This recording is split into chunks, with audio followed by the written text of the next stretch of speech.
Hi అండి, అందరికీ నమస్కారం. Welcome to my channel. ముందుగా ఒక చిన్న విషయం చెప్పాలండి. అది ఏంటంటే, ఇది నా కొత్త ఛానల్ కదా. ఈ ఛానల్లో నా రోజువారీ జీవితంలో జరిగే విషయాలు, ఇంటి పనులు, పిల్లలతో గడిపే సమయం, టైలరింగ్ పని, ఇలా నా రోజుల్లో జరిగే చిన్న చిన్న విషయాలన్నింటినీ మీతో షేర్ చేసుకుంటూ ఉంటాను. మన ఇంట్లో రోజు జరిగే పనులే అయినా వాటిని మీతో కలిసి ఒక జ్ఞాపకంలో ఉంచుకోవాలని ఈ ఛానల్ అయితే మొదలు పెట్టాను. కాబట్టి నా ఈ కొత్త ప్రయాణంలో మీరు కూడా తోడుగా ఉండండి. వీడియోలు నచ్చితే గనక ఛానల్ని సబ్స్క్రైబ్ చేసుకోండి. నా ఈ కొత్త జర్నీలో నాతో పాటు మీరు కూడా ఉండాలని మనస్ఫూర్తిగా కోరుకుంటున్నాను.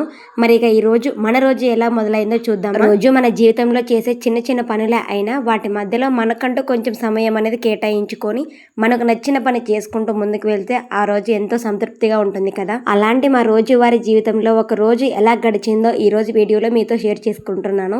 ఉదయం దేవుడి దర్శనంతో మొదలైన మా ఈ రోజు ఇంటి పనులు, పిల్లలు, వంట పనులతో రాత్రి వరకు ఎలా సాగిందో మీతో కలిసి చూద్దామా. అలాగే ఇది శనివారం రోజు తీస్తున్న వీడియో అండి. సెకండ్ సాటర్డే కదా, మనకు పిల్లలకు హాలిడే ఉందన్నమాట. ఆ రోజు పిల్లలు ఇంట్లోనే ఉండటంతో ఇంట్లో కాస్త సందడిగా కూడా ఉంటుంది. ఈ రోజు శనివారం కదా, సెకండ్ సాటర్డే కాబట్టి పిల్లలకి స్కూల్ కూడా లేదు. అందుకే రోజు లేచే టైంకి కంటే ఈ రోజు కాస్త లేట్గానే లేచాము. లేచేసరికి దాదాపు 6 అయిపోయింది. లేచిన తర్వాత ఇల్లు మొత్తం కూడా నీట్గా శుభ్రం చేసేసుకొని, ఈరోజు సాటర్డే కాబట్టి మొత్తం ఇల్లంతా కూడా మాప్ పెట్టేశాను. అలాగే బయట ముగ్గు పెట్టి గడప కూడా క్లీన్ చేసి నేను ఫ్రెష్ అయ్యేలోపు కాస్త టైం అయితే అయిపోయింది. సాధారణంగా పిల్లలకి కూడా రోజు నేను క్యారియర్ తీసుకువెళ్ళాలి కదా, అందుకని డైలీ పప్పన్నము అలాగే ఏదైనా రైస్, చపాతీలు ఇలా ఏదో ఒకటి రెడీ చేసి పంపిస్తూ ఉంటాను. వెజిటేబుల్స్ వేసి సాంబార్ మాత్రం ఎక్కువగా చేయను అన్నమాట. ఎందుకంటే పిల్లలు స్కూల్కి తీసుకెళ్ళిన తర్వాత క్యారియర్ ఓపెన్ చేసుకొని సాంబార్తో తినడం కాస్త ఇబ్బందిగా ఫీల్ అవుతారు. అందుకని సాంబార్ వద్దమ్మా అంటారు.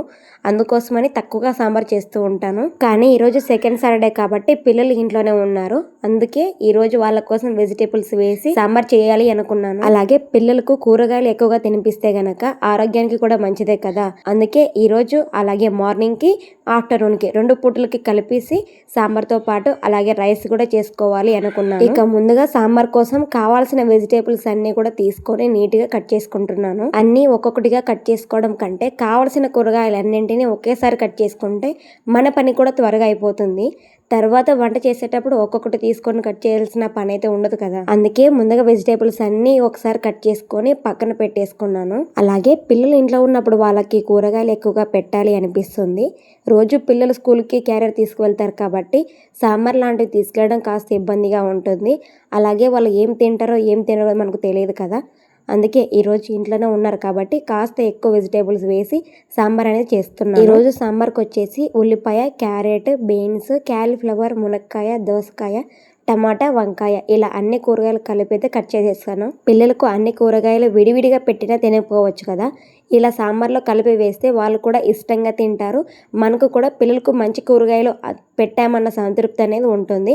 ఎందుకంటే మన ఎదురుగానే తింటారు కదా వాళ్ళు. కూరగాయలు అన్ని కట్ చేసుకున్న తర్వాత వచ్చిన తొక్కలు, చిన్న చిన్న పీసెస్ అన్ని కూడా ఒకేసారి క్లీన్ చేసుకుంటాను. నేనైతే ఇలాగే చేస్తాను. ఏ పని అయినా అప్పటికప్పుడు ఆ పనిని పూర్తి చేసుకుంటే తర్వాత మళ్ళీ అదే పని కోసం మనం రావాల్సిన అవసరం అయితే ఉండదు కదా. కూరగాయలు కట్ చేసిన తర్వాత వాటి చెత్తను కూడా అప్పుడే క్లీన్ చేసుకుంటే మన పని అక్కడితో అయిపోయినట్టే కదా. తర్వాత వంట మీద మాత్రమే దృష్టి అనేది పెడతాం. ఇలాగా ఒక్కో పని చేసిన వెంటనే దాన్ని పూర్తి చేసుకుంటూ వెళ్తే ఇంటి పనులు కూడా మనకి కాస్త ఈజీగా అనిపిస్తాయి. ఇక ఇప్పుడు సాంబార్ ఎలా తయారు చేయాలో చూపిస్తాను. ముందుగా కుక్కర్ పెట్టుకొని అందులో కొంచెం ఆయిల్ వేసి జీలకర్ర, ఆవాలు, కరివేపాకు వేసేసాను. ఆ తర్వాత ఉల్లిపాయలు వేసి కొంచెం గోల్డ్ కలర్ వచ్చే వరకు వేయించుకున్నాను. అలాగే ఆయిల్ విషయానికి వస్తే ఆయిల్ చాలా తక్కువ యూజ్ చేస్తాను నేను. ఆయిల్ అనేది అస్సలు వేయను.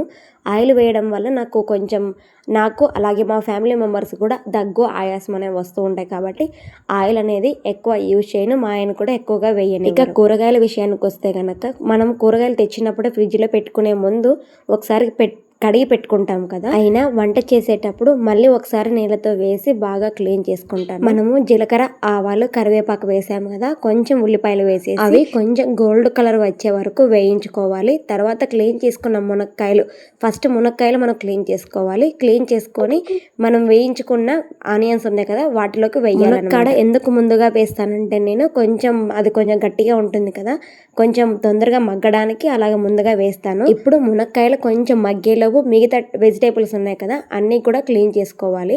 అంటే వాటర్లోకి వేసేసి కొద్దిసేపు అలా వదిలేస్తే అయిపోతుంది. ఇప్పుడు ఉల్లిపాయ కూడా మంచి కలర్కి వచ్చి మునక్కాయలు కూడా కొంచెం మగ్గుతాయి కదా.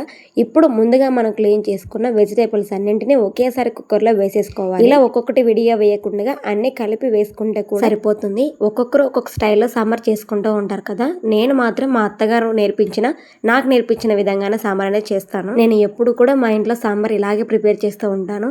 ఈ విధంగా చేస్తే గనక మా వాళ్ళందరికీ కూడా చాలా ఇష్టం, బాగా తింటారు కూడా. అందుకే నాకు కూడా ఇదే పద్ధతి అలవాటైపోయింది. మన ఇంట్లో వాళ్ళకి నచ్చినట్టుగా వంట చేయగలిగితే ఆ సంతృప్తే వేరు కదా. అందుకే ఎప్పుడు మా అత్తగారు నేర్పించిన ఈ పద్ధతిలోనే సాంబార్ అనేది చేస్తూ ఉంటాను. ఇప్పుడు కొంచెం ఉప్పు వేస్తున్నాను. కూరగాయలకు ఉప్పు వేసినప్పుడు వాటి నుంచి కొంచెం నీరు బయటకు వస్తుంది కదా, ఆ తేమతో కూరగాయలన్నీ కూడా బాగా మగ్గుతాయి. అన్నీ ఒకసారి కలిపి మూత పెట్టి సుమారు ఒక 5 నిమిషాలు మగ్గనిస్తే గనక అప్పుడు కూరగాయలన్నీ కూడా బాగా మెత్తబడతాయి. ఇక్కడ నేను ఒకవైపు సాంబార్ ప్రిపేర్ చేస్తూ ఉంటే మా ఆయన పూజ చేస్తూ ఉన్నారు. పూజ కోసం దేవుడు ఫోటోలన్నీ కూడా నీట్గా క్లీన్ చేసేసి బొట్లు పెడుతున్నారు. అప్పటికే అన్నం కూడా నేను వండేసుకున్నాను. ఈరోజు హాలిడే కాబట్టి ఉదయం మధ్యాహ్నం 2 పూటలకి కలిపేలాగా సాంబార్ అన్నం రెడీ చేసుకుంటున్నాను. తర్వాత మళ్ళీ వంట పని మనం పెట్టుకోకుండా ఉంటే మనకి కూడా కొంచెం కాస్త రిలాక్స్గా ఉంటుంది. స్టిచ్చింగ్ వర్క్ చేసుకోవచ్చు అనే ఉద్దేశంతో ఇలాగ చేశాను. ఇక ఇప్పుడు కూరగాయలన్నీ కూడా బాగా మగ్గాయి కదా, మూత తీసేసి కొంచెం పసుపు కారం వేసి అన్నీ బాగా కలుపుతున్నాను. ఇక కారము పసుపు 2 మనము వేసాం కదా, వేసిన తర్వాత కొంచెం బాగా గరిటెతోటి కలపాలన్నమాట. ఇప్పుడు మళ్ళీ మనం కట్ చేసుకున్న ముక్కలు టమోటాలు ఉన్నాయి కదా అవి కూడా వేసేయాలి. ఇప్పుడు ఇలా టమోటాలు వేసిన తర్వాత వాటిలో ఉన్న తేమ ఉంటుంది కదా, టమోటాల రసం ఉంటుంది కదా, ఆ టమోటా ముక్కలు కొంచెం మగ్గే వరకు మళ్ళీ మూత పెట్టేయాలి. ఇలా మూత పెట్టేసిన తర్వాత మళ్ళీ మనం ఇంతకుముందు చింతపండు నానబెట్టుకోవాలి. అంటే రసం కంటే ముందు, పెట్టడం కంటే ముందు చింతపండు కొంచెం నానబెట్టాలి. ఒక 5 మినిట్స్ నానబెడితే సరిపోతుంది. ఇప్పుడు ఆ టమోటా మగ్గిలో మనము చింతపండు బాగా పీసుకుంటే సరిపోతుంది. ఇలాగా బాగా రసం రావాలన్నమాట. ఇలా మొత్తం కూడా 2 టైమ్స్ మనము క్లీన్ చేసుకొని ఆ వాటర్ వేసుకుంటే సరిపోతుంది. ఇప్పుడు మళ్ళీ ఇంకొకసారి బాగా కలిపి సాంబార్ పెట్టడం కంటే ముందుగానే కందిపప్పు ఉడికించుకొని మెత్తగా చేసుకున్నాను. మా వైపు అయితే కనుక కందిపప్పుని కందిబ్యాళ్ళు కూడా అంటాము. కందిబ్యాళ్ళు బాగా ఉడికించుకొని ఇలాగ పేస్ట్ లాగా చేసుకున్నాను. ఇప్పుడు ఆ కందిపప్పును ఒకసారి బాగా కలిపేసుకొని మన వెజిటేబుల్స్లోకి వేసేసి సరిపోతుంది. ఇప్పుడు మళ్ళీ అదే గిన్నెలోకి ఒక 2 గ్లాసెస్ వాటర్ పోసేసి మళ్ళీ కలిపి ఆ వాటర్ కూడా మళ్ళీ మనకు వెజిటేబుల్స్లోకి వేయాలి.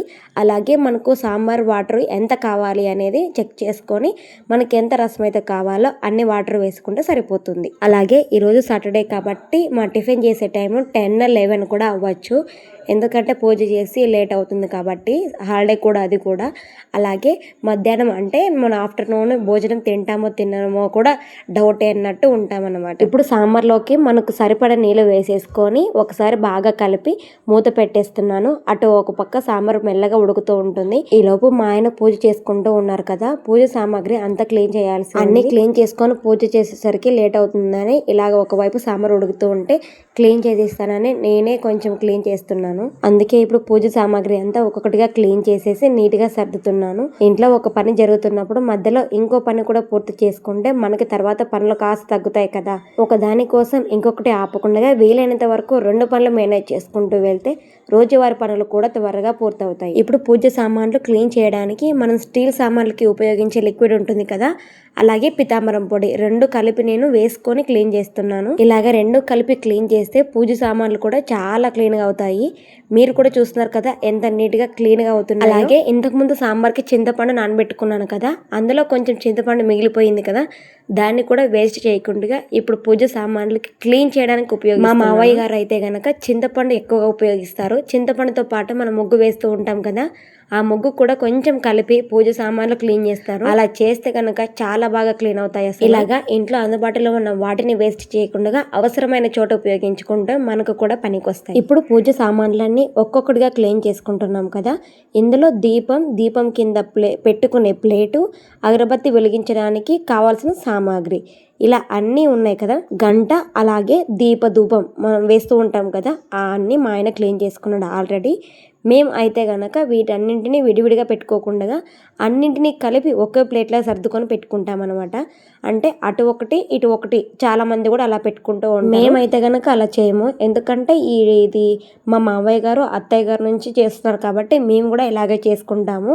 ఒకే ప్లేట్లోనే అలాగే దీపం కింద ప్లేటు, అలాగే గంట, కుండ, అలాగే అగరబత్తీలు అంటించే సామాగ్రి అన్నీ ఒకే ప్లేట్లోనే ఉంటాయి అన్నమాట. ఇప్పుడు పూజ సామాన్లన్నీ బాగా క్లీన్ చేసేసుకున్నాను.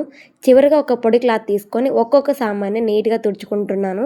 ఇలా తుడిచిన తర్వాత సామాన్లు ఇంకా శుభ్రంగా మెరుస్తూ ఉంటాయి అసలు. అలాగే ఈ పూజ సామాన్లు క్లీన్ చేస్తూ ఉంటే నాకు ఒక విషయం గుర్తొచ్చింది. మనం ఇప్పుడు ఇవన్నీ చాలా సాధారణంగా ఉపయోగిస్తున్నాం కదా, కానీ పూజలో ఉపయోగించే ఈ వస్తువుల సంప్రదాయం మన దగ్గర చాలా కాలం నుంచే వస్తుంది. మన పెద్దల కాలంలో కూడా పూజ కోసం ప్రత్యేకంగా దీపాలు, చెంబులు, ప్లేట్లు, కలశాలు లాంటివి వస్తువులు వాడేవారు. ముఖ్యంగా ఇత్తడి, రాగి లాంటి లోహాలతో చేసిన సామాన్లను పూజకు ఉపయోగించడం మన సంప్రదాయాల్లో చాలా కాలంగానే కనిపిస్తుంది కదా. ఫస్ట్ దీపాన్ని తీసుకుంటే దేవుడి ముందు వెలుగు పెట్టడం అనేది చాలా ముఖ్యమైన భాగం. వెలుగు అంటే జ్ఞానం, శుభం అని మన సంప్రదాయాల్లో భావిస్తారు. అలాగే కలశం కూడా పూజలో ప్రత్యేకమైన స్థానం అనేది కలిగి ఉంటుంది.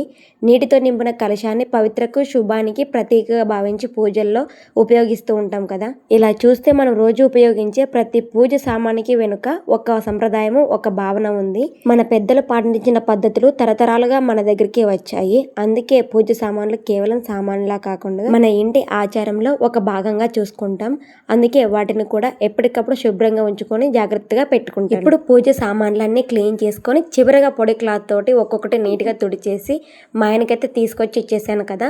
ఇప్పుడు మా ఆయన దేవుడి ఫోటోలన్నింటికి బొట్టు పెడుతూ పూజకి కావాల్సిన ఏర్పాట్లు అయితే. అలాగే ఈరోజు వచ్చేసి మాకు పూలు అనేవి కొంచెం దొరకడం కష్టమైందనమాట. చామంతిలు కానీ గులాబీలు కానీ లేవు, మల్లెపూలు మాత్రమే దొరికాయి. అందుకే మల్లెపూలని ఇవన్నీ కూడా ఒకే ఫోటోకి పెట్టడం కంటే కొన్ని కట్ అన్ని ఫోటోలకి సరిపోయేలాగా మా ఆయన కట్ చేయమన్నారు. అందుకే ఇలాగా అన్ని ఫోటోలకి సరిపోయేలాగా కట్ చేస్తున్నాను. ప్రతి శనివారం కూడా మా ఆయన ముందర తెచ్చేసుకునేవారు డ్యూటీకి వెళ్ళినప్పుడు, కానీ నిన్న డ్యూటీకి వెళ్ళలేదనమాట. అందుకనే తీసుకురాలేకపోయారు. కానీ మా ఊర్లోకి ఒక ఆమె వస్తూ ఉంటుంది, ఎనీ టైం వస్తూనే ఉంటుంది.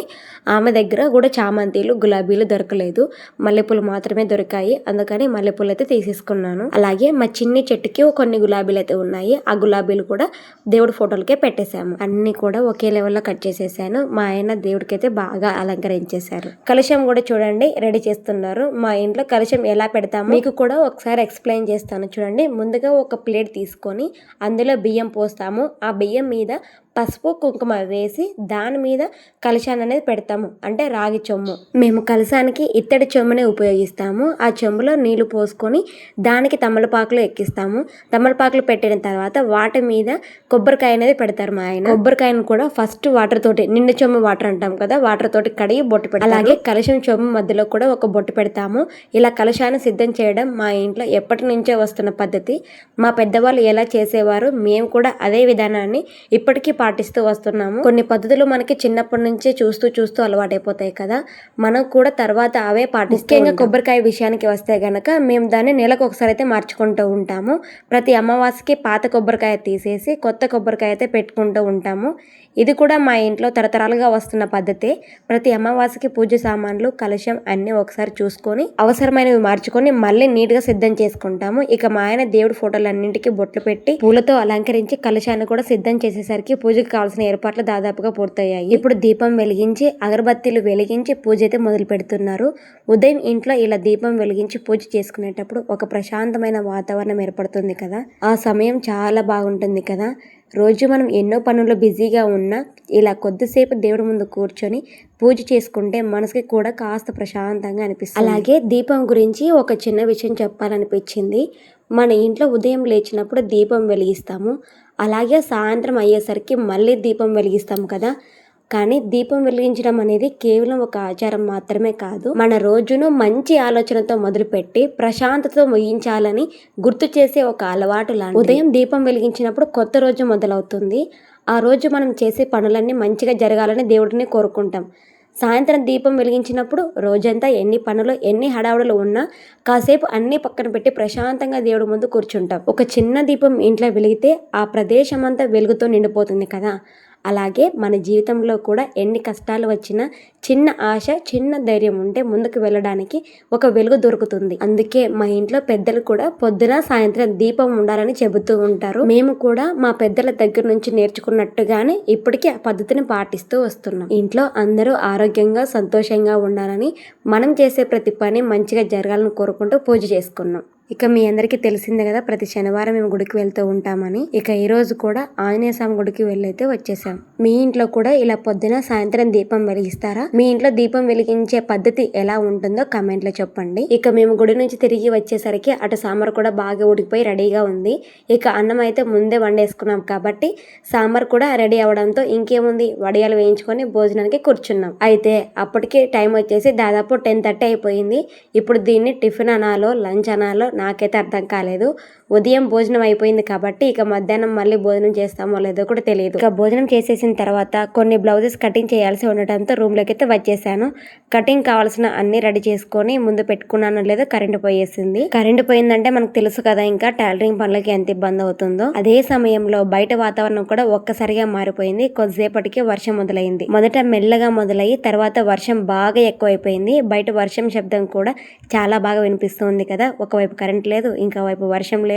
ఇంకేముంది, కాసేపు నా పని పక్కన పెట్టేసి వర్షాన్ని చూస్తూ ఉండిపోయాను. ఇక మరుసటి రోజు సండే కాబట్టి బియ్యం నానేసేసాను దోశ వేయడానికి. సండే ఎలాగా హాలిడే ఉంటుంది కాబట్టి దోశ ఖచ్చితంగా వేయాలి. దోశ కానీ గొంతు పొగనాలు కానీ వాళ్ళు ఏది అడిగితే అది ప్రిపేర్ చేసి ఇవ్వాలి. అలాగే ఇంకొక వైపు వచ్చేసి వడ వేయాలి ఈవినింగ్ అనేసి ముందే పిండి అయితే రెడీ చేసుకొని పెట్టేసుకున్నాను.